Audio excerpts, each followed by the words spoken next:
So in this video we're going to go through the Higher 2025 Paper 1 question paper for Higher Maths. So for this first question, we've been told that a curve has the equation y equals x cubed minus 2x squared plus 5, and based on that we want to find the equation of the tangent to the curve at the point where x equals 2. So as soon as you get asked to find the equation of a tangent, you want to keep in mind that a tangent is just a straight line, and so that means if you want the equation of a straight line, you need two things. You need to know a point that lies on that line, and you need to know the gradient as well.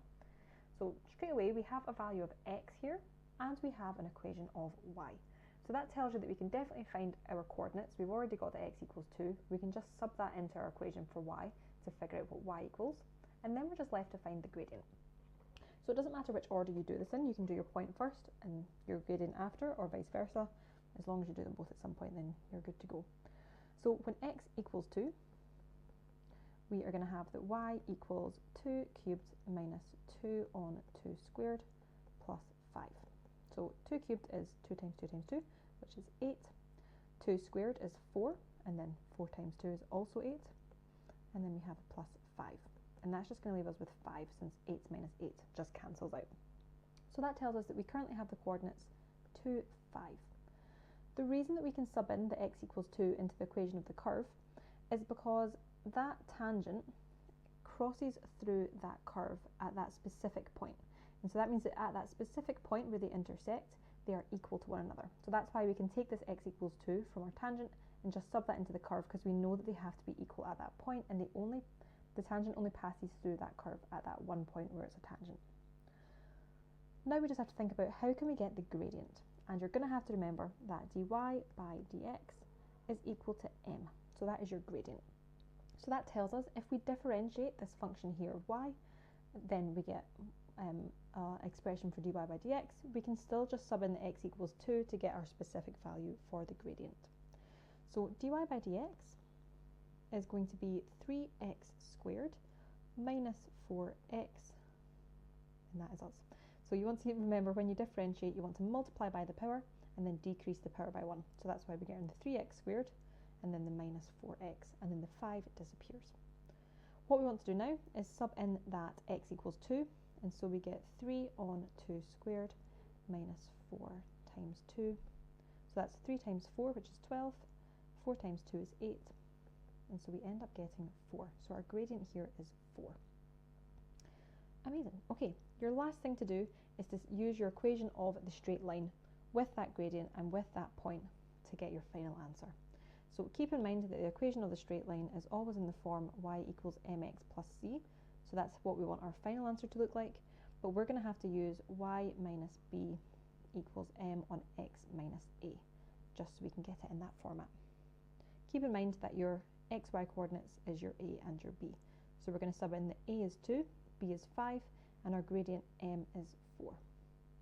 So that gives us y minus 5 equals 4 on x minus 2. So that gives us y minus 5 equals 4x minus 8. And then we can add 5 to both sides, and that gives us 4x minus 3. And that is your final answer for the equation of the tangent to that curve when x equals 2. So keep in mind that when you have a tangent to a curve, you want to sub that value of x into your equation for y to find your full coordinates. You then want to remember that your gradient is given by dy by dx at that point of x. So you just want to differentiate, sub in that value of x, and that will give you your gradient. After that, you're just using some straight line. So as long as you can remember your equation of the straight lines, then you're pretty much good to go just by subbing some stuff in. Nice. Okay, let's have a look at question 2. So for question 2, we want to find the gradient of the perpendicular bisector of the line joining A, which is the coordinates 1, 4, and B, which is 9, 10. So keep in mind what perpendicular bisector means. So perpendicular means that you meet at a right angle. So you meet at 90 degrees. And then bisector means that you're perfectly cutting something in half. It bisects it, so cuts in half. So say we've got our line here, so I'll do it over to the side. This can be A, this can be B. We join them with a straightish line. There you go. perpendicular bisector is going to meet it at 90 degrees, and it's going to perfectly split it in half. So it means that our perpendicular bisector is going to look something like that, because we're meeting at 90 degrees, and then it's perfectly halfway between your A and your B. So we're going to have to consider two things here. We're going to have to consider the midpoint of AB to get this point where it intersects. And then if we find the gradient of AB, it means that we can find the gradient of our perpendicular bisector, because we have the property that m times m perp is equal to -1. So whatever the gradient of the line AB is, we can just find the negative reciprocal, so that's just timesing it by -1 and flipping it. That'll give us the gradient of our perpendicular bisector. Okay, so let's start by potentially finding our midpoint of AB. So there's a couple ways you can do that. You can just kind of do it by inspection and think what is halfway between 1 and 9 and what is halfway between 4 and 10. Or if you like, you can use the midpoint formula. So it's completely up to you. If you just do it by inspection, you can think with your x coordinates, you went from 1 up to 9, so that's a difference of 8. And so the halfway point is going to be 4 more than 1 or 4 less than 9, because you're just finding that halfway in between. So that means that you're going to have the coordinate 5 for your x. You can do the same with your y's, so you went from 4 up to 10, that's a difference of 6. And so your halfway point is going to be 3 more than 4, or 3 less than 10, so you're going to get the 0.7 there. If you want to use your midpoint formula, then your midpoint, which I'm going to call m for this point here, you just want to take the average of your x and your y. So you want to do 1 plus 9 divided by 2 for your x's, and then for your y, you're going to do 4 plus 10 and divide that by 2 as well. So that gives you 10 over 2 and 14 over 2, which is 5, 7. So it's up to you which way you would like to get there. Both work, so that's absolutely fine. So we now know what our midpoint is. We now want to think about our gradient as well, because keep in mind, if we're finding the equation of our perpendicular bisector, that is still just a straight line. So we still just need a point and the gradient in order to use our straight line equation. So we now just need our gradient, since we've already got that 0.57. So we've already said that we're going to have to do the gradient of AB first, and then we can use this property in red to flip it and change the sign, and that will give us the gradient of our perpendicular bisector. So if we want to do the gradient of AB, we're going to want to use our gradient formula, which is y2 minus y1 over x2 minus x1. And I'm just going to move that question 3 out of the way. Okay, so once we sub in those points, we will end up getting 10 minus 4 on the top, and then 9 minus 1 on the bottom. So keep in mind it's your y2 minus y1, so 10 minus 4, and then your x2 minus x1, which is 9 minus 1. So that gives us 6 over 8, which we can simplify by dividing the top and the bottom by 2, and that is going to give us 3 quarters. We can then use the property, so we can say as m times m perpendicular equals minus 1, our m perpendicular is going to be minus 4 over 3, because you just want to change the sign and then flip the fraction as well. So that tells us that our perpendicular bisector has a negative gradient, so it's minus 4 thirds. So your very last step is to use your equation of the straight line with your point. So our point is going to be our m here, which is 5, 7, and our gradient, which is minus 4 over 3. And so we're going to have y minus b equals m on x minus a. So that gives us y minus 7 equals minus 4 thirds on x minus 5. The easiest thing to do here is to multiply everything through by 3, just to get rid of that fraction for now. So if I times everything by 3, I will write it over here. So I end up getting 3y minus 21, and that is equal to minus 4 on x minus 5.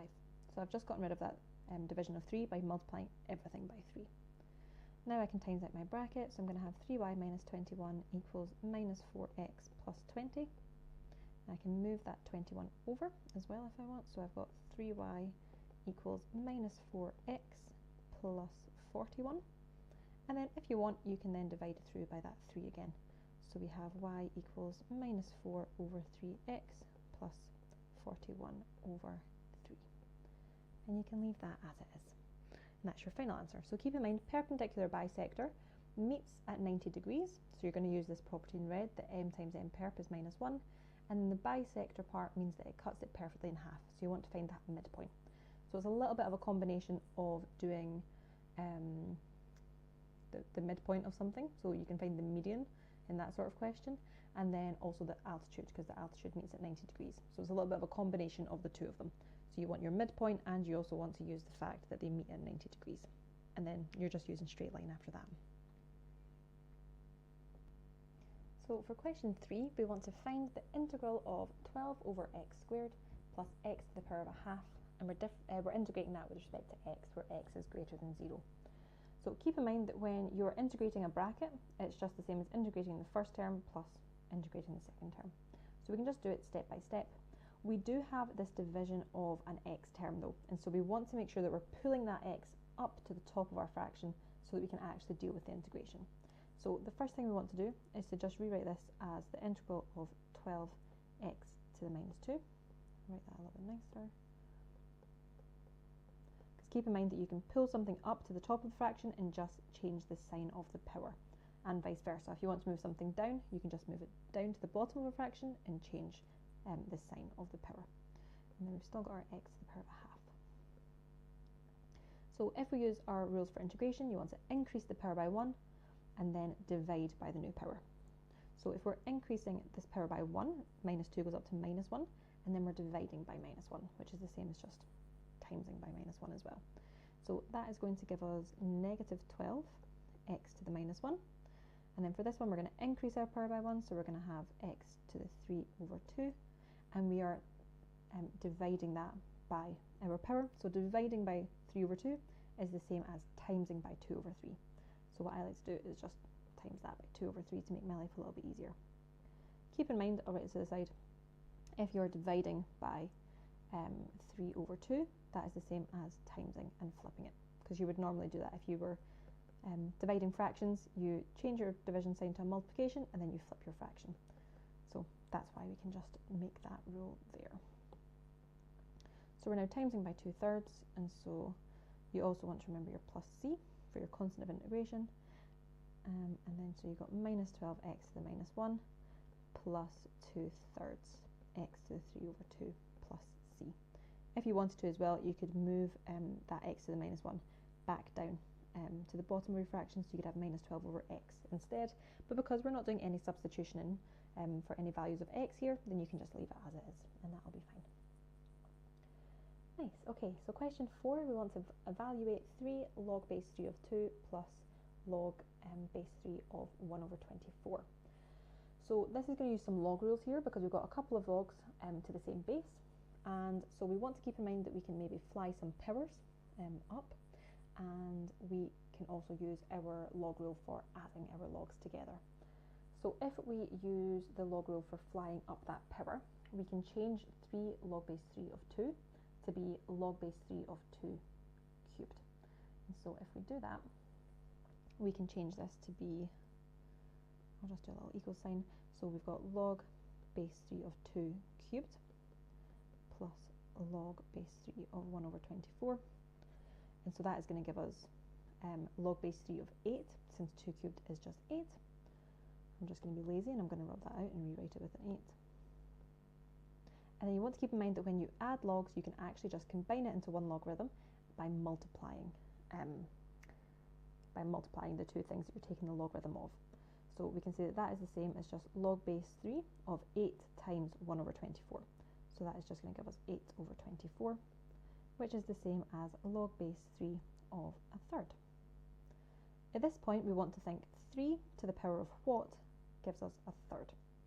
So 3 to the power of minus 1 would give us a third, because that's the same as putting it under a fraction and changing the sign. So at this point, you always want to think the base to the power of what equals the thing you're taking the logarithm of. So 3 to the power of what equals a third, 3 to the power of minus 1 equals a third. And so we can just say that this logarithm that we started with is actually just equal to minus 1. So for question 5, we have been told that the diagram shows the graph of y equals f of x with stationary points at 0, 3 and 4, 0. We can also see that our function is currently going through the point minus 2, 0 as well. That's where it's intersecting the x-axis. So on the diagram, we want to sketch the graph of y equals f of minus x plus 3. So this is some graph transformations here. And so we want to think about what happens if we go from f of x to f of minus x, and then what is that plus 3 doing as well. So the first thing you want to think about is your f of minus x. So what I like to think about is if it's inside the bracket with the x, then it is going to affect your x coordinates. If it's on the outside, so if we had like minus f of x, then it's going to affect your y values. But because it's inside the bracket here, and it's our x that has become negative, then we are changing the sign of our x values. So that means, for example, we are currently going through the x-axis at minus 2, so f of minus x is going to go through the x-axis at positive 2. Same that we've got a stationary point at positive 4 on the x-axis, so f of minus x is going to go through the x-axis at minus 4 instead. And that stationary point 0, 3 isn't going to change when we do f of minus x, because if you take the negative of 0, it's still just 0. So you're kind of flipping this y equals f of x on the y-axis. It's like you're reflecting it on the y-axis. So let's do that one first, and then we'll talk about what the plus 3 is doing as well. So I'm just going to do a little diagram here, because I don't have a nice diagram in an answer booklet. So this is your x, this is your y, and we've said that rather than going through minus 2, we're now going to go through 2, and rather than going through 4, we're now going to go through minus 4 instead. So I'll do it over here. And so everything else is staying the same. We're still going through our point 0, 3, and then it's just that we're kind of changing, we're flipping it around on the y axis. So we're still going to get to 2 and just go straight down in the same way that when we got to minus 2 we went straight down. We're still going to come up and have our stationary point at 0, 3, and then we're still going to have our stationary point at 4 and bounce back up again. Doesn't need to be perfect, it's just meant to be a little sketch. And then we also have to add 3 to it as well, because this is just y equals f of minus x, but we want to do f of minus x plus 3. So keep in mind that whenever you've got a number getting added or subtracted at outside your f of x bracket, then you are moving your function up or down. And because it's a positive 3, it means we're moving up by 3. So rather than going through the point minus 4, 0, we're going to go through the point minus 4, 3. Rather than going through 0, 3, we're going to go through 0, 6. And rather than going through 2, 0, we're going to go through 2, 3 instead. So we're just shifting everything up by 3. So if I draw another set of axes, keep in mind that your shape is staying the same. We are still going to have that same kind of turning point happening, coming up, crossing the y-axis, and then having a turning point and going back down to cross the x-axis. It's just going to happen at slightly different points. So you still want to have your 0, 6 up here, because we've moved that up. And we're now going to go through the point minus 4, 3 and 2, 3 as well. I'll just do that roughly there. And then 2 can be roughly here. Grand. So we've still got a stationary point happening here, so we're still going to come down to that point and come back up. We've got another turning point here, and then we're just going straight down after that point there, and you still just want to label everything. So I'm now going to label this minus 4, 3, and I'm going to label this 2, 3. So keep in mind that your plus 3 at the end is just moving your graph up by 3. You want to keep the same general shape though.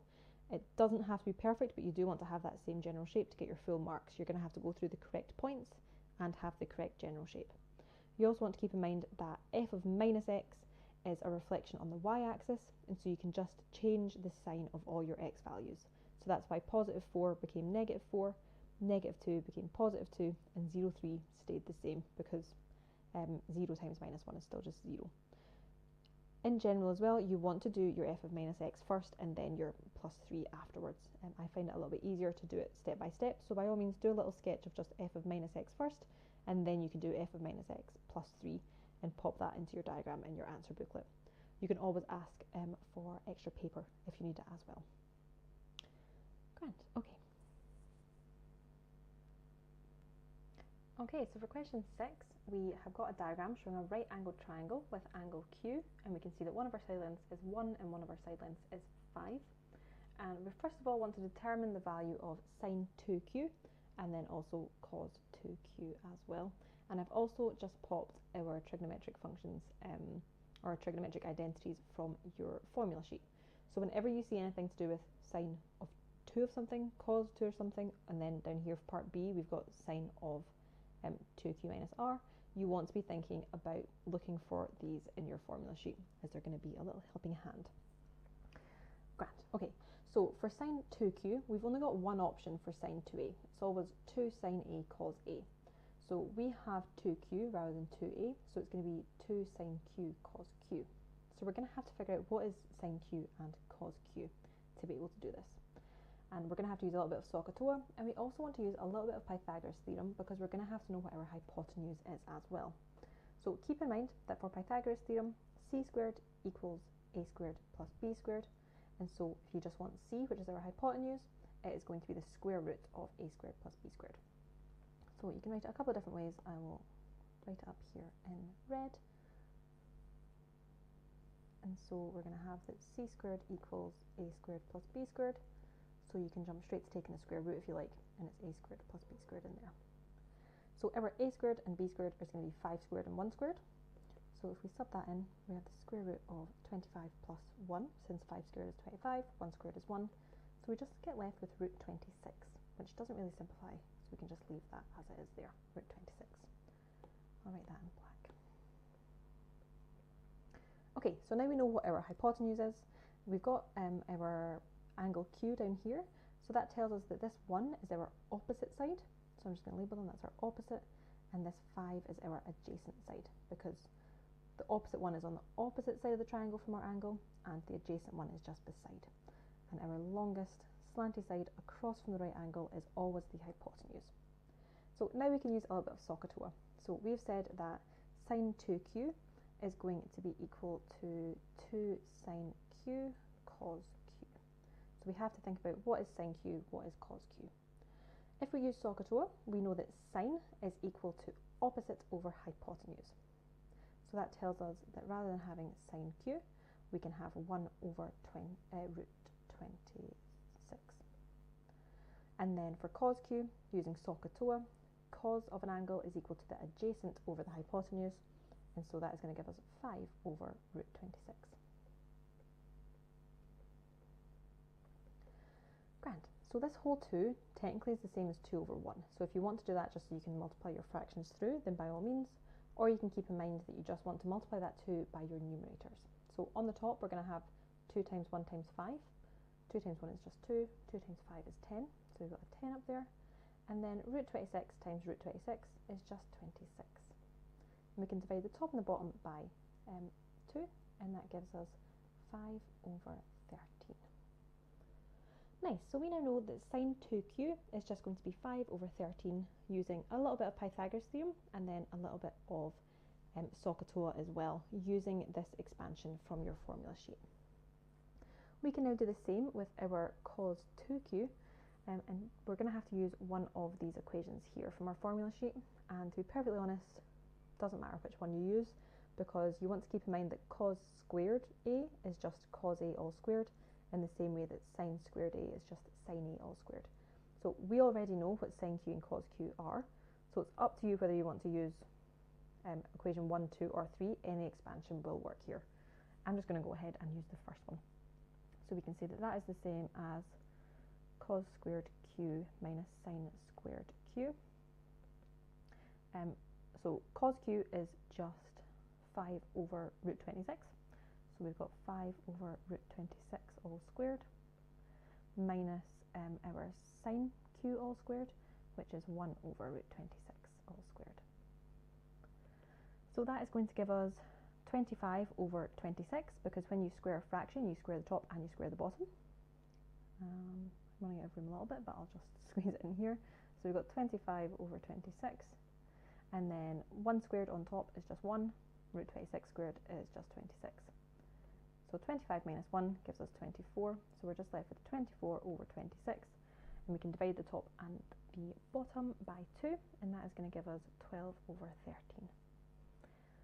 So to be honest, with this question, you can see that the marks for AI is 3 and the marks for AII is 1, and that is just because you've already had to do a lot of the working for the first part. You already have to use SQA to get what sin Q and cos Q is, and so that's why for question A part 2, there's a little bit less marks there because you've already figured them out. It's just a case of subbing them in at that point.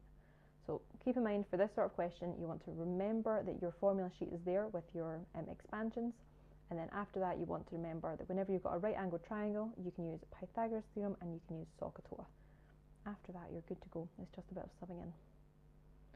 Grand. Okay, we then have a second right angle, which we can see, and we've now got angle R instead.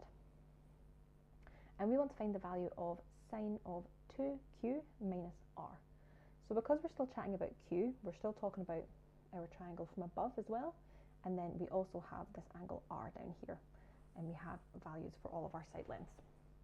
So again, we have a formula here that we can use to expand sine of 2q minus r. So up the top we have that sine of a plus or minus b is sine a cos b plus or minus cos a sine b. So that tells us that if we've got a plus in our bracket, we then have a plus in our expansion, and if we have a minus, then we have a minus as well. So because we've got a minus, we're going to have sine 2q cos r minus cos 2q sine r. So keep in mind that rather than a and b, we've got a 2q and an r. That is the only difference. So I'm going to expand this first. So that is going to give us sine of 2q times cos r minus cos of 2q sine r. You can use little brackets as well if you want, but you don't have to. That's okay. Nice. So keep in mind that we already know what sine 2q is. We figured that out in part A, and we also know what cos of 2q is. So generally speaking, what you'd want to do is look at what you've got and think, right, what can I do here? Because it's not obvious straight away that you can use part A, but we're going to have to, because we need to know what sine 2q is and what sine r is. Cos 2q. We still have to find cos r and sine r though, because that is using our new right angled triangle. So what we can do is find cos r and sine r first, and then we can do all of our subbing in. So again, we're going to use a little bit of SQA here, and so you want to label your triangle. So this is always the hypotenuse, because it's the longest side opposite the right angle. This 1 over here is going to be our opposite side, because it's opposite angle r, and this side is our adjacent side, because it's beside angle r. For cos r, using SQA, which I'll write here just so we've got it, SQA. This tells us that you use sine if you have your opposite and hypotenuse, you use cos if you have your adjacent and your hypotenuse, and you use tan if you've got your opposite and your adjacent. So if we want to figure out what cos r is, that is going to be our adjacent over hypotenuse, and so that is going to be 4 over root 17. And then for our sine r, that is going to be our opposite over hypotenuse using SQA, and so that is going to be 1 over root 17. Nice. It's just a case of subbing in now, keeping in mind from above we had that, oh yeah, it's just our final answers. So sine of 2q was 5/13, and cos of 2q was 12/13. So we can use that to sub everything in. Grand. Okay, so sine 2q is our 5/13, and we're timesing that by cos r, which we've said is 4 over root 17, minus our cos 2q, which is 12 over 13, times by sine r, which is 1 over root 17. Grand. So if we do 5 times 4, that gives us 20. 13 times root 17, you can literally just write them side by side. You can kind of treat surds as if they're x's when we do the same sort of thing. So if you had 13 times x, you would just say it's 13x. So you do the same here. If you have 13 times root 17, it's just 13 on your root 17. And then for this one, we've got 12 times 1 for our numerator, and we've still just got 13 root 17 as our denominator. Because these have the same denominator, we can just go ahead and do that subtraction. So we've got 28 minus 12 on the top, so that gives us 8 over 13 root 17, And there's not much more we can do with that, so we can just leave that there. So for question 7, we want to show that x plus 3 is a factor of 5x cubed plus 16x squared minus x minus 12. So straight away, you want to think about doing synthetic division. So keep in mind that you want to draw a kind of little table, like a big L, and then you pop in your coefficients of your x terms. So you're going to have your x cubed coefficient, so I'll pop a 5, you're going to have your 16, you're going to have your minus 1, and you're going to have minus 12. Keep in mind, if you don't have, say if we didn't have an x squared there, you would have to pop in a 0 for your x squared coefficient. So just always double check that in the question. If you are missing one of your x terms, then pop in a 0 for it, because your coefficient is technically 0. We want to show that x plus 3 is a factor, and that is the same as saying that minus 3 is a root. So if x plus 3 is a factor, then x equals minus 3 is a root. So we're going to pop a minus 3 on the outside. So just keep in mind, if it gets given to you in brackets and talks about a factor, you just want to change the sign of the number that is inside with your x. Grand. So our general steps are, we want to pull down this first number, and we pop a 5 down there. We then do 5 times minus 3, that gives us minus 15. And then we want to add these two numbers together. So 16 plus minus 15 is just 16 minus 15, which gives us a 1. We then do 1 times minus 3, that gives us a minus 3. Minus 1 minus 3 is minus 4. And then we do minus 4 times minus 3, that gives us a positive 12. Minus 12 plus 12 is 0. And so that is shown that x plus 3 is a factor because we have a remainder of 0. So you can say as the remainder equals 0, x plus 3 is a factor. So whenever you're trying to prove that something is a factor or a root, you want to do synthetic division and you want a 0 popping out at the end there. So that is you successfully shown that we've got a factor of x plus 3. Grand. We now want to hence or otherwise solve our 5x cubed plus 16x squared minus x minus 12 equals 0. So what you want to do here is keep in mind that x plus 3 is a factor, so we're going to have an x plus 3. And then we also want to take our solution from doing synthetic division to get our kind of next polynomial that we can try and simplify a little bit as well. So what I mean by that is we can say that 5x cubed plus 16x squared minus x minus 12 is actually equal to x plus 3, just from that being a factor. And then we're going to have a 5x squared, because we've got a 5 here. We're going to have a plus x, because we've just got 1, and then we're going to have a minus 4.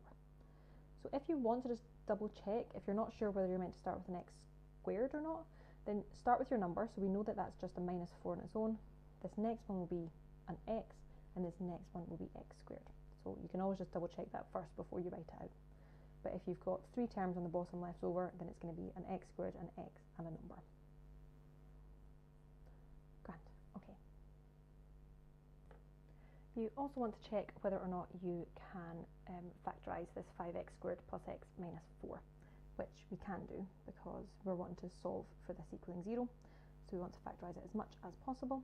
So this is the same as x plus 3. And then there's a couple of different ways you can do it, but because you've got a coefficient of 5 for your x squared, that tells you that you're going to have a 5x in one of your brackets and just an x in the other. And then we also want to think about the two numbers that can multiply together to give us a 4. So it's either going to be 2 and 2 or a 4 and 1, with one of the signs being positive, one of the signs being negative. Because we're trying to get a positive x in the middle, you want to have a think about what you're going to do there. And keep in mind that you also have this 5x that is going to be multiplied by whichever number is in the second bracket. So that tells me that I'm probably going to want to have your 5x times a positive 1, because that'll give me a positive 5x. And then if I have a minus 4 here, I'm going to have a positive 5x minus 4x, and that will give me that positive x in the middle. So that's the way that I find the easiest to do. So keep in mind that you're going to have a 5x in one and an x in the other, and then you can think about your numbers that multiply to give you your minus 4, and then you can just do a little kind of logic check to see which way round they have to be. Another way you can do it is, I'll just move this over, you can think about, first of all, you want to do 5 times your minus 4. That gives you your minus 20. And you then want to think about two numbers that multiply to give you your 20 and then add to give you 1 in the middle. And you can rewrite it that way. So if we want them to multiply to give us minus 20 and add to give us 1, it's going to be a 5 and a 4. And you're going to want to have your positive 5 minus 4 popping out there. So you could rewrite this to be 5x squared, and then you want to write your positive 5x, because we've said we're going to use 5 and 4, a minus 4x, because we've said 5 and minus 4, and then your minus 4 at the end. So all you've done is, by multiplying your 5 by your minus 4 to get 20, you've then decided that we're actually just going to use 5 and minus 4 to be multiplied together to give us minus 20, because that's your factors. And we can also combine these to give us that positive x in the middle, since plus 5x minus 4x is going to give us just a positive x. You can then kind of split these up if you desire, and you want to think about the highest common factor you can take out of both of these. And so we can take out a 5x, and then left in the bracket is going to be an x plus 1. And then you want to make sure you have the same kind of bracket when you take out a common factor over here as well. So that tells you you're going to have a minus 4 on the outside for this one, and then that also leaves you with an x plus 1.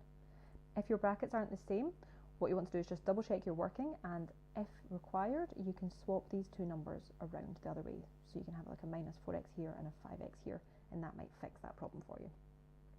What you then want to do is think about the numbers that are on the outside, and that's going to be one of your brackets. So we have that 5x minus 4 on the outside of our brackets, and then you also want that repeated bracket as well.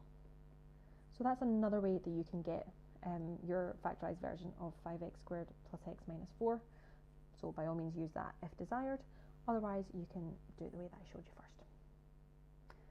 Grand. Okay, so this didn't ask us to fully factorise, it asks us to solve. So that tells us that we want specific values of x. So we actually have that this is equal to 0, and so we want to do some solving in the way that we normally do. We just want to set each bracket equal to 0 and see what x has to equal. So if we set x plus 3 equal to 0, that tells us that x equals minus 3. If we set 5x minus 4 equal to 0, you can write it out if you want, you then get 5x equals 4, so x equals 4 over 5. And then if you set x plus 1 equal to 0, that just gives you x equals minus 1. So that is our three solutions. You have x equals minus 3, x equals 4 over 5, and x equals minus 1. So they're quite long questions, to be perfectly honest, but they do get a little bit samey. You just want to make sure that you're comfortable with doing synthetic division, and you keep in mind that to prove that something is a factor, or to prove that something is a root, you want to have this remainder of 0. And so you also want to make this little statement once you've done that to say that as the remainder equals 0, we have shown that x plus 3 is a factor. For part B, you always want to take the factor that you have found in part A alongside your kind of solution that was left over at the bottom of your synthetic division to rewrite your larger polynomial into these two brackets here. You then want to try and factorise this second bracket. You can't always factorise it, but more often than not, if it's asked you to solve for that larger polynomial, then you generally can. Worst case scenario, if it's just not coming to you, you can always use your quadratic formula to solve for that instead. If you cannot for the life of you think of the numbers, then use your quadratic formula. So you want to use minus b plus or minus the square root of b squared minus 4ac all over 2a, and you'll still get your solutions that way. So it's not the end of the world if factorising just isn't coming to you on the day. After that, keep in mind that we've set this equal to 0, and so we want to solve for it just by setting each bracket equal to 0, and then you're good to go.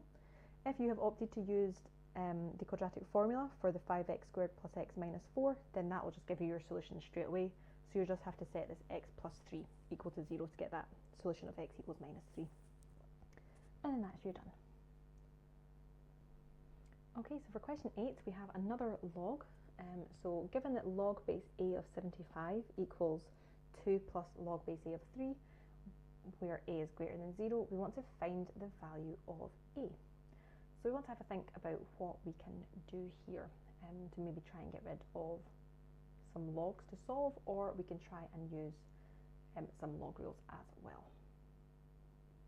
So because I want to try and use some log rules for this one, I'm going to do a little bit of rearranging, because I don't currently love that I've got 2 plus log base a of 3 on the right hand side, because there's not a huge deal I can do with that just now. However, if I subtract log base a of 3 on both sides, then I can use the rule that we've got for subtracting 2 logs with the same base. So I'm just going to subtract our log base a of 3 on both sides. So that gives me log base a of 75 minus log base a of 3, and that is equal to 2. Now I can use those log rules, so I can pull that into one log with base a, and I'm just going to have 75 divided by 3, and that is equal to 2. So 75 divided by 3 is just 25, since 25 times 2 is 50, 25 times 3 is 75.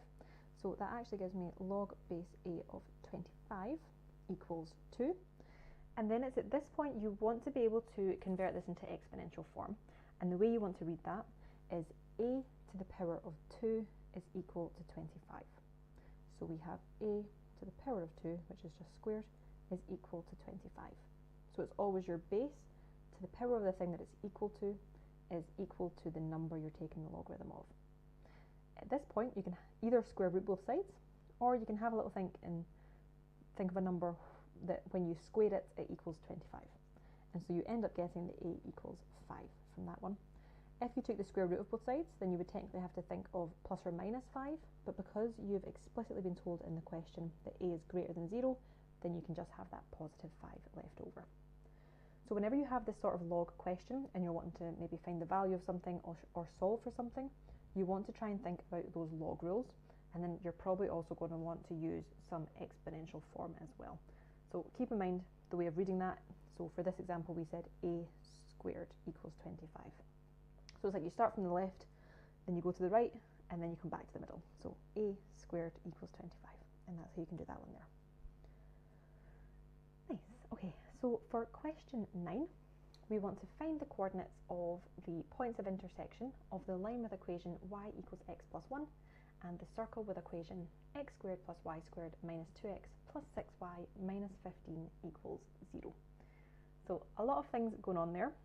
Graphically what we've got is we've got a circle, and we also have a line that is intersecting it in some way. We don't know how it's intersecting it. It could be a tangent, it may not intersect it at all, or it can intersect it at 2 points. So if it intersects it at 2 points, it's going to look like that. If it is a tangent, it will look like that and just have 1 point of intersection, if I was better at drawing, or it can have no point of intersection if it's nowhere near. So we're going to figure out which version we've got. Because it wants us to find the coordinates, chances are we're going to have 2 points of intersection. But let's have a look. So when two things intersect, it doesn't matter what you're talking about, if it's lines and curves, circles and curves, circles and lines. Whenever things intersect, they are equal to each other at those points. So what that means is we can take this value of y and we can sub that into our equation for the circle. So we can just say that y is equal to x plus 1. So rather than having our equation of the circle look like this, we now have the x squared plus x plus 1 squared. I'm just replacing that y with x plus 1 minus 2x plus 6 times by x plus 1 minus 15 equals 0. So all I've done is wherever there's a y, I've replaced it with x plus 1, because we've been told that y equals x plus 1. We then want to neaten this up a little bit because we're going to want to solve for x. So we're going to have x squared plus x plus 1 all squared. So if you want to rewrite this to the side, or even in this line as x plus 1 on x plus 1, just to make sure you don't make any mistakes, then by all means please do that. Or if you're confident doing a bracket squared without rewriting it, then you can just fire in straight away. But generally speaking, for most people, I would say you want to just rewrite it as you go. So you can do it in this line of working if you want. I'll do it not to be lazy.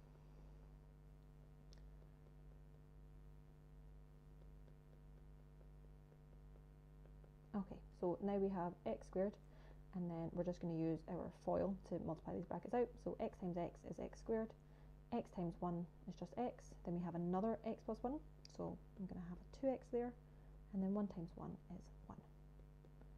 And then when we multiply this bracket out, we're going to have 6 times x, which is 6x, 6 times 1, which is 6, and then our minus 15 there. Okay, so we've still got a lot going on, but we now just want to pull together all of our like terms. So in terms of x squared, we've got x squared plus x squared at the front, so that gives us 2x squared. We have got for our x's a 2x minus a 2x, so they cancel out. And then we've got a plus 6x here, so we're actually just left with our plus 6x.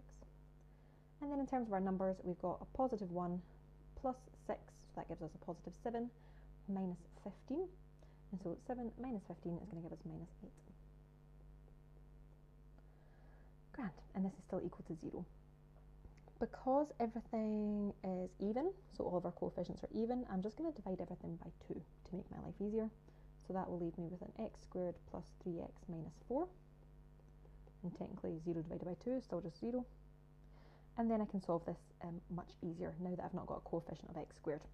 So I want to think of two numbers that multiply to give me minus 4 and adds to give me a positive 3. So straight away I'm thinking of 4 and 1. And because I have a minus 4, that when they get multiplied, that tells me that my signs are going to be different. So one is going to have a plus and one of them is going to have a minus. And to get a positive 3 on the in the middle, when we add them, that tells me I want a positive 4 and a minus 1. Because that will give me x squared minus x plus 4x to get that plus 3 minus 4 when we multiply it back out again. Now that this is equal to 0 and we've got two nice brackets, we can just set each bracket equal to 0 individually. So we have x plus 4 equals 0, and so we can say that x equals minus 4, and x minus 1 equals 0, so x equals 1. By all means, if you want to write an extra line of work there saying x plus 4 equals 0 and x minus 1 equals 0, by all means you can do that, but then you're still just going to jump to x equals minus 4 and x equals 1. But by all means, if you'd like to write that out, then go for it. Grand. So it is quite a long question, but it is worth a whopping 4 marks, so it is worth your time. Keep in mind that whenever things are intersecting, you always just want to take your y value here and sub it in to your equation of the circle.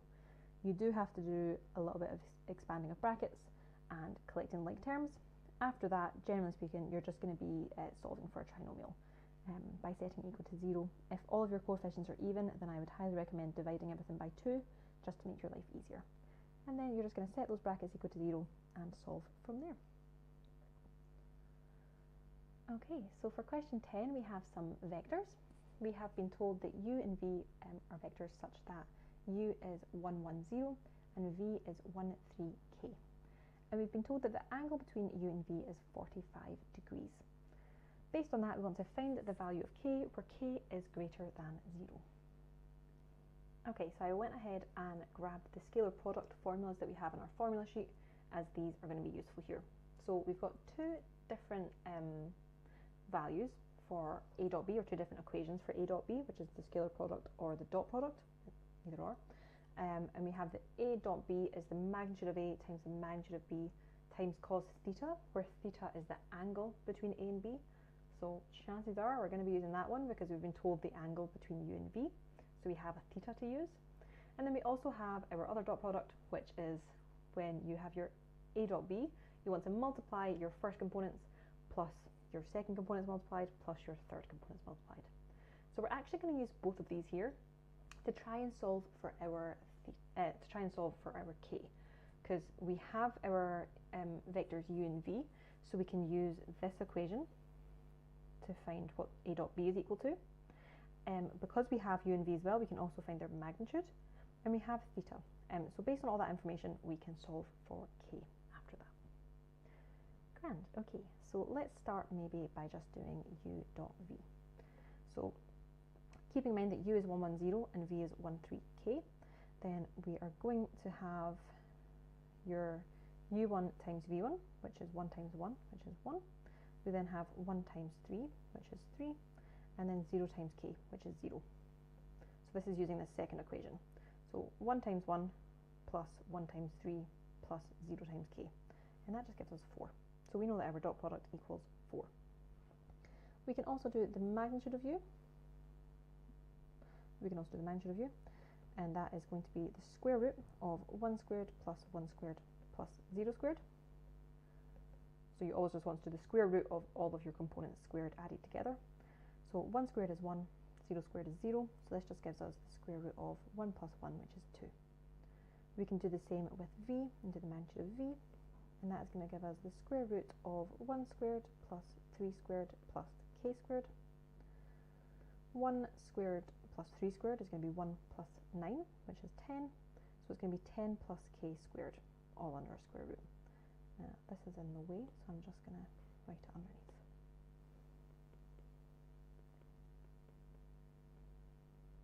Okay, we now have all the different pieces of information, and so we can sub all this into our first equation for the scalar product, and we have the a dot b equals the, or sorry, I should be using v's. We have that u dot v equals the magnitude of u on the magnitude of v times cos theta. So we've said that u dot v is 4. We've said the magnitude of u is root 2. The magnitude of v is the square root of 10 plus k squared. And we've got, we've got cos theta as well, and our theta is just 45. So we are timesing this by cos of 45. So you're going to have to do an exact value here since this is a non-calculator paper, and so you want to use your exact value triangles. If you cannot remember what your exact value triangles look like, then you can keep in mind that the one that has 45 degrees in it is derived from a square where all of your side lengths are 1. And so we've all got right angles in each corner, and then what we do is we just half our square perfectly. So we've still got our right angle here. This right angle has been cut in half, so we've got a 45 and a 45. And then if you do a little bit of Pythagoras theorem, to get the hypotenuse, you're going to do the square root of 1 squared plus 1 squared, which is root 2. So we've got this 1, 1, root 2 exact value triangle. Cos of an angle is the same as adjacent over hypotenuse. It doesn't matter which 45 degrees you use here, the adjacent is always going to be 1, and our hypotenuse is root 2. So what we actually have here is that 4 is equal to root 2 times times the square root of 10 plus k squared times by 1 over root 2. So this root 2 cancels with the 1 over root 2, since timesing then dividing just cancels each other out. And so what we have here is that 4 is equal to the square root of 10 plus k squared. We can square both sides, and that gives us 16 equals 10 plus k squared, just to get rid of that square root. And then we can just finish solving by subtracting 10 from both sides. So we're going to have that 6 equals k squared, and then we can take the square root of both sides as well. So if we take the square root of both sides, we're going to have that k equals plus or minus root 6, but we've been told that k is greater than 0, and so k has to equal just root 6. And that is u. So keep in mind, whenever you've been told an angle between vectors, and then you've also been told what the vectors are in component form, you want to be thinking about your two scalar product equations, because chances are you can just do the dot product as usual with your components, where you multiply the first ones plus the second ones multiplied plus the third ones multiplied, and then you can use that to sub in to your first equation there and do a little bit of rearranging and solving. You also want to be happy with your exact value triangles.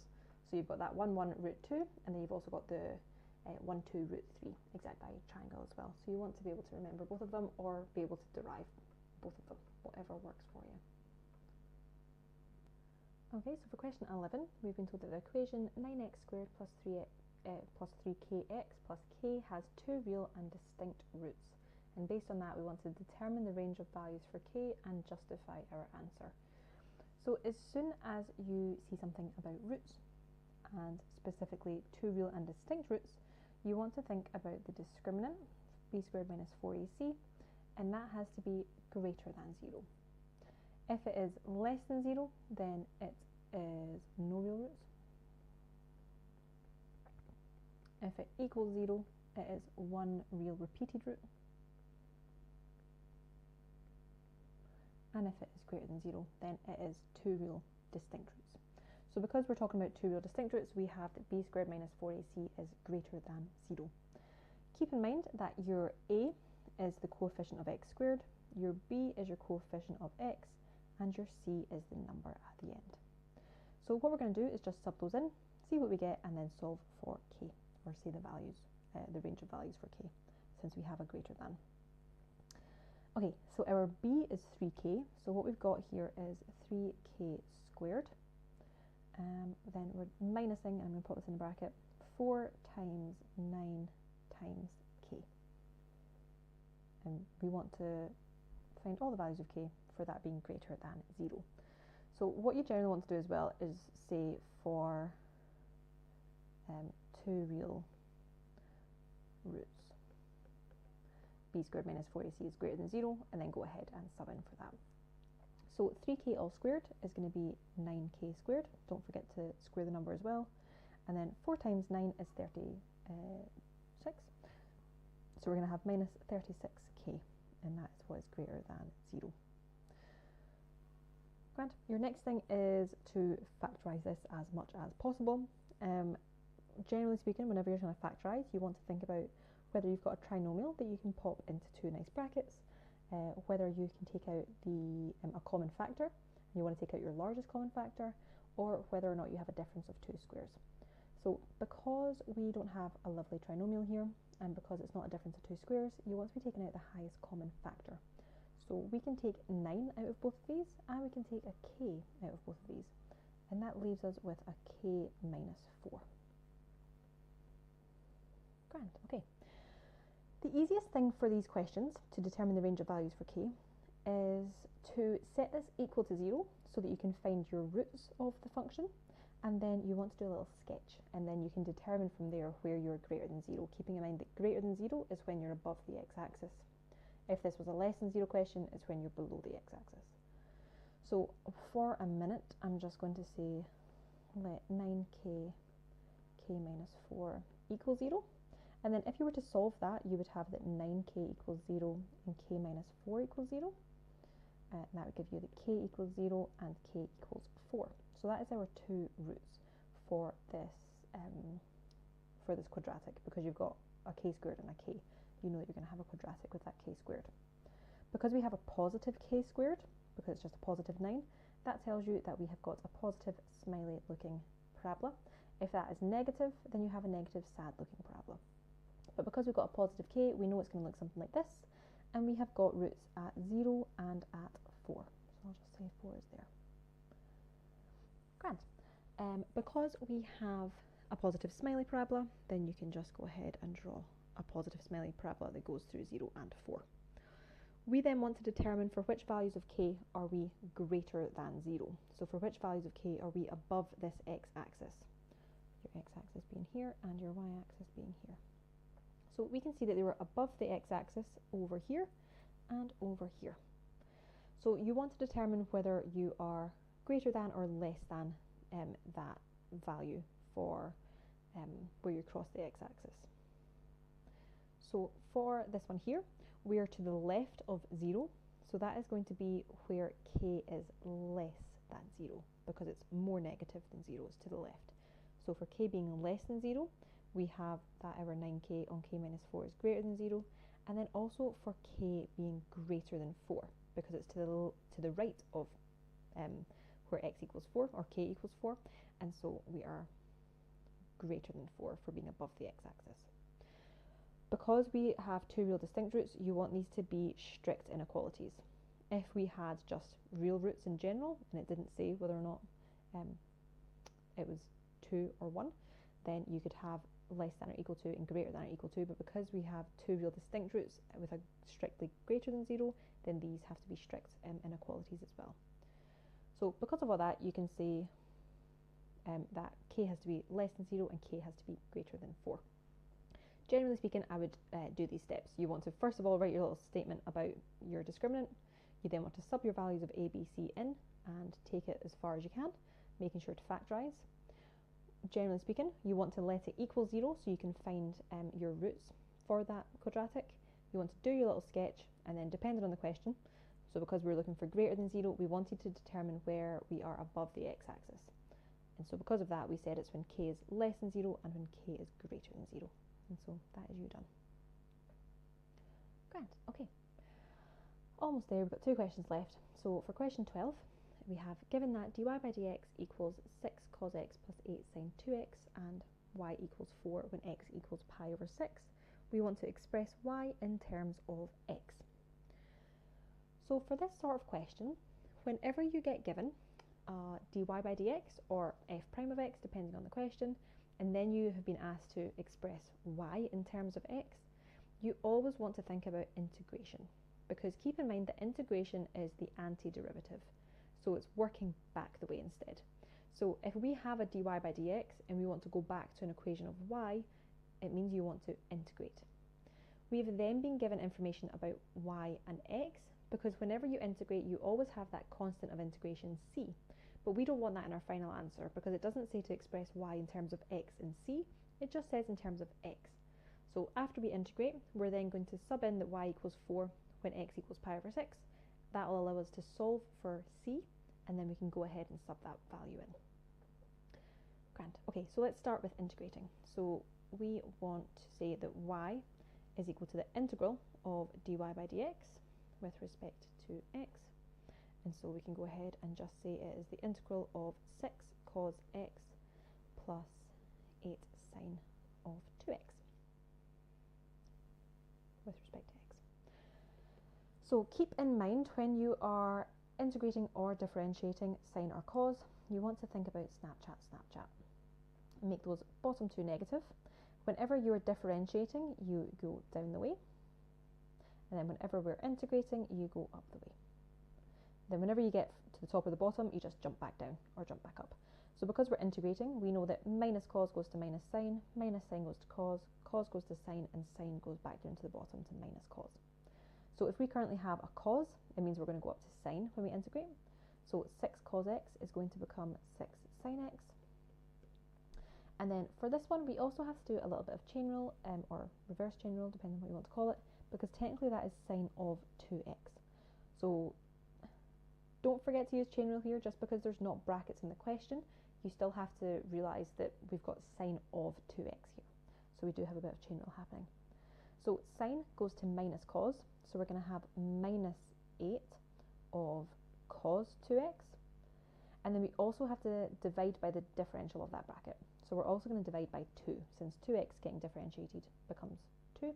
And so we're going to have a division of 2 there. Or you can write the division of 2 here and combine it at the end, but I just like to stick it as a fraction with my number at the front. And then we have our plus c as well. So I'll make this a bit nicer first. We have 6 sine x minus 4 cos 2x plus c. And keep in mind that this is y. Y is equal to that integrated function. Okay, we're almost there. We now just have to get rid of that c. And we're going to use the information given about y and x. So y equals 4 when x equals pi over 6. So we're going to have 6 sine pi over 6 minus 4 cos, and then it's 2 times pi over 6. So it's going to be 2 pi over 6, which is just pi over 3. And then plus c. So again, this is a non-calculator, and so you want to use your exact value triangles, and you can either use the one with degrees and then just convert to your radians at the end, or you can jump straight to your radians. It is up to you, however you prefer.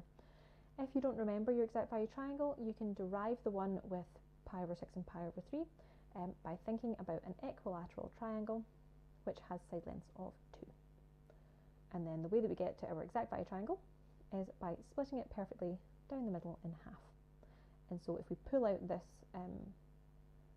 left hand side, this bottom bit is going to be 1 because we've perfectly halved the base of 2.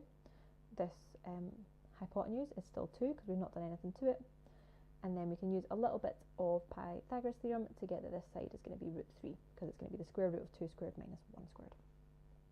Because it started off as an equilateral triangle, we had that all of our angles are 60 degrees. And so this is still 60 degrees down here. This is a right angle because we've split it perfectly in half there, and that is the right angle. And then we've perfectly halved this 60 degrees at the top, so that's now a 30 degrees.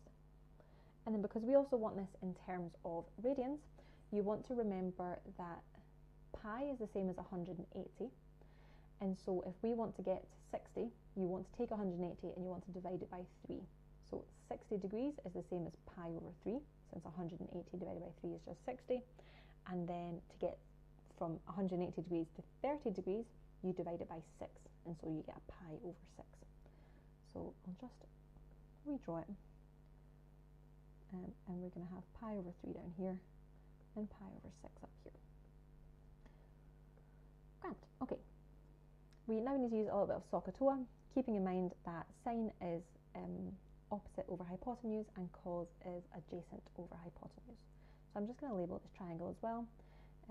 This is always your hypotenuse because it is the longest side opposite the right angle. And then depending on whether we're looking at our pi over 3 or pi over 6, our opposite and our adjacent are going to change. So if we're looking at sine of pi over 6, we're at this angle here. And so our opposite side for that one is going to be 1. So for sine of pi over 6, we're going to have 1 over 2, so we just have a half. For cos of pi over 3, we're going to be looking down here at our pi over 3. And for cos, we have adjacent over hypotenuse. And so the 1 is actually going to be our adjacent side this time. And so we're also going to get a half popping out. So that tells us that we have 4 equals 6 times a half minus 4 times a half plus c. So we've still got 4 equals 6 times a half is 3, 4 times a half is 2, and we still have our plus c. I'm just going to move that last question. Okay, so 3 minus 2 is just 1, so we've got 4 equals 1 plus c, and we can just subtract 1 from both sides to get that c equals 3. And I've just kind of swapped that around as well. Grand. Okay, we now know what c is after subbing all that in and using a little bit of SQA with our exact value triangles. And so what you want to do is rewrite your final answer that we got when we integrated, and you just want to change that c to be 3 instead because we've solved for it. Keep in mind to have y equals at the front because you were asked to express y in terms of x. So we have that y equals 6 sine x minus 4 cos 2x plus 3. And that is your final answer because you've not got any other terms in there. It is just y's, x's and numbers. And so that is you done. So whenever you have this sort of question, whenever you get told what dy by dx is, and you want to express y in terms of x, you always want to integrate, and then once you've integrated, you want to use the other information given about y and x to solve for c, and then your final step is to rewrite your final answer after you integrated with your c subbed in, and then that is you. So on to our very last question, question 13. We have a function f is defined on a set of real numbers. The derivative of f is f prime of x, which is x plus 5 on 2 minus x. And based on that information, we want to find the x-coordinates of the stationary points of the curve with equation y equals f of x and determine their nature. So this is just a stationary points question. It's set up a little bit different to usual because it's not told us what f is, it's told us what f prime of x is. And so it's actually made our lives a little bit easier because we don't even have to differentiate. We already have f prime of x. So keep in mind whenever you are dealing with stationary points, you want to say that stationary points occur, so I just say SPs. So SPs occur when f prime of x is equal to 0. And so we already have f prime of x, so our f prime of x is equal to x plus 5 on 2 minus x, and that is equal to 0. And so we just want to set those brackets equal to 0 separately. And so we have that x plus 5 equals 0 and 2 minus x equals 0. So that tells us that x equals minus 5 and x equals 2. So keep in mind with this one, you could either move your minus x over and you get x equals 2, or you could move your 2 over and you would get minus x equals minus 2, and then that would just give you x equals 2 if you divide both sides by minus 1, or times both sides by minus 1, whatever you desire. Grand. Okay, so that is the first part of question A. We also want to determine their nature. And keep in mind, it's only told us to find the x coordinates. There's no way to find our y coordinates because we don't know what f of x actually looks like. We've just been told what f prime of x looks like. So you can just leave it with your x coordinates, and we want to determine their nature using a nature table. Or if you wanted, you could find the second derivative, but you'd have to multiply it some brackets first. And so I generally just prefer to do a little nature table. So you want to have your x values. You want to think about what x prime of x is equal to in terms of it being positive or negative. and then you want to think of its general shape, or you could write slope there instead, whatever works for you. And then keep in mind that we want to think about our values of x where stationary points occur, and then you also want to look at either side. So that means you want a number that is less than -5. You've then got your -5 here.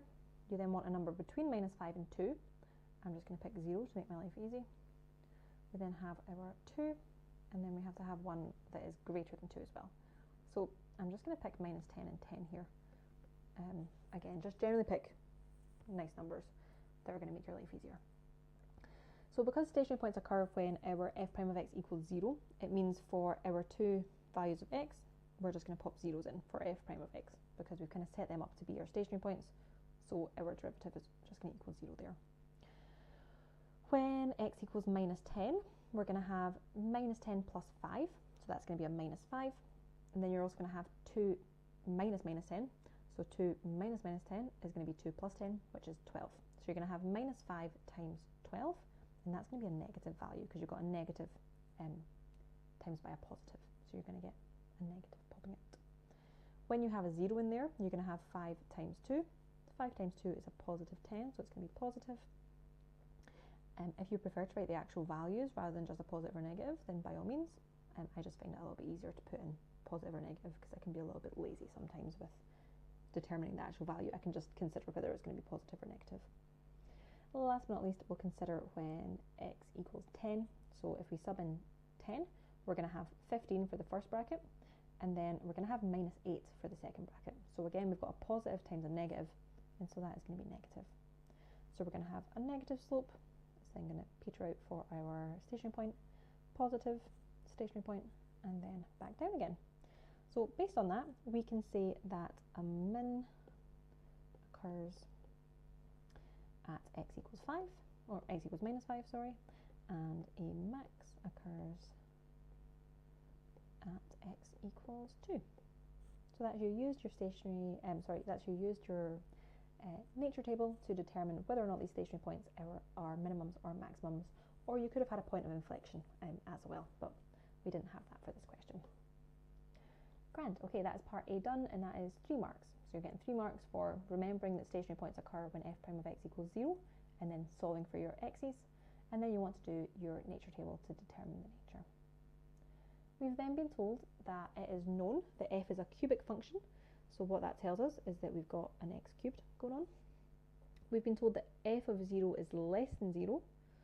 So because we normally have like an f of x, that tells us when x equals 0,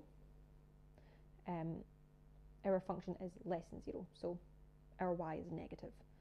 So that tells us when x equals 0, our f of x is less than 0. So it's below the x-axis.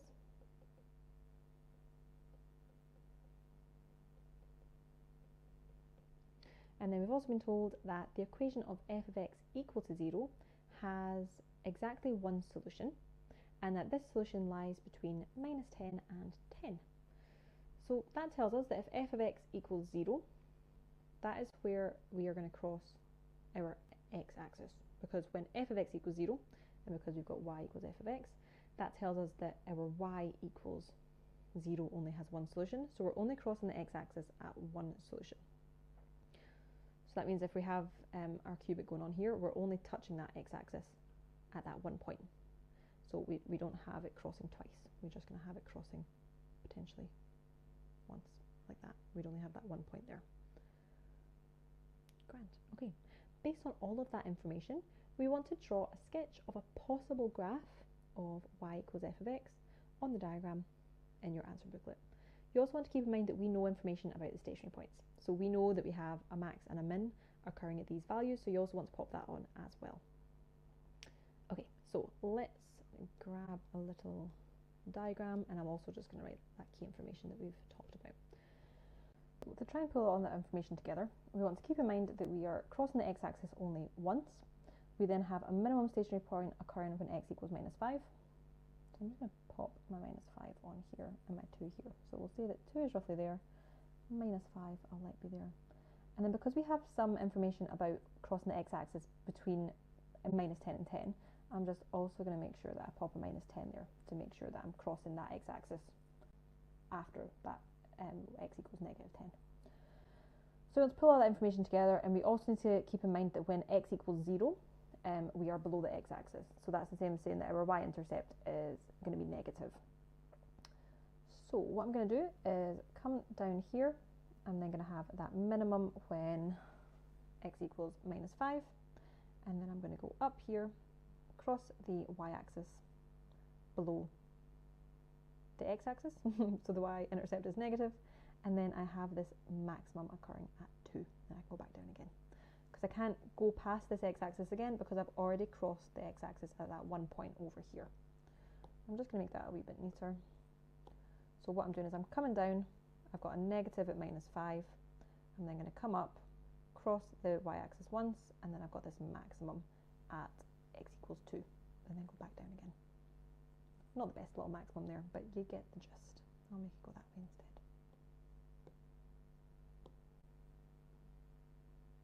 There you go, that's a wee bit better.